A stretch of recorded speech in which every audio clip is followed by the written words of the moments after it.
all forms of property sort of extend from this ethereal you.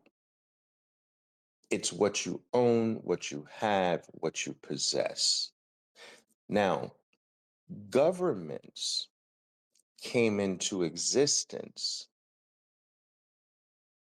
in large part because property owners needed to delegate, delegate, delegate protection of their property. So let me give you an example of this, right? So let's say, for instance, there's 10 of us with farms, and well, before I actually go into that, it's very important to understand this, that once you start to develop the concept of the individual, which then breeds the growing concept of property, you then bring in the concept of theft. So I missed this point. This is very important to understand. Let me go over this sequence again. The moment the moment you bring in the concept of the individual, you then bring in the concept of property. Because the individual, the body of the individual is the first form of property. Once you bring in the concept of the individual, you bring in the concept of property. Once you bring in the concept of property, that concept grows to different forms of property, the property that is owned by the individual. And this concept of property begins to grow. What this concept of property does is then bring in the concept of theft, because then you start to create inequalities in the level of property.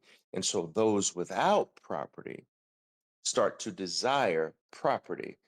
And then you start to create conflict between those who have more property but and those who have no property. This brings in the concept of theft. It brings in the concept of violence. So property, in a very real sense, is what creates the divisions, which creates the differences, which creates violence, theft, and so forth and so on. Because the concept of property creates this, there then becomes the need for protection.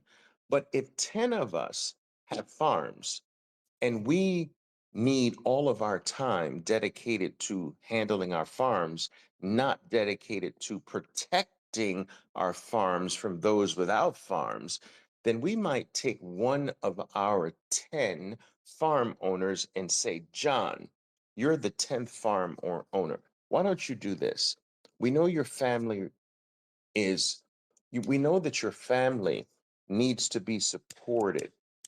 And the only way your family is going to be supported is by your farm producing. We'll take care of your farm. We just need you to be dedicated to protecting all the farms. So now your job is to protect the farms. We've got your farm. We'll make sure your family's okay. We'll make sure you make a good living. We've got your farm. Your farm's not going to go away. We just need you now dedicated to protection. And that concept right there, dedicating or um, relegating the job of protecting to someone else because you don't have time to protect yourself, this is what creates government. You understand? And so John becomes the governing body that every other 9 farm owners chips in a little bit of what they make to support John to protect the entire community of farmers. And then when John can't do it and it's not sufficient, there's another person they delegate. They're like, look, we'll take care of you. Here's some money Your family doesn't have to worry about anything. We don't have the time to protect us, but now we need two people to protect us because there's more farms. There's more people who are farming now. There's more people with property. Now we need two people and then three people. And then all of a sudden you have a Congress and you have a Senate and you have a da, da, da, da, da. But the idea of government grows from the concept of property because property needs protecting.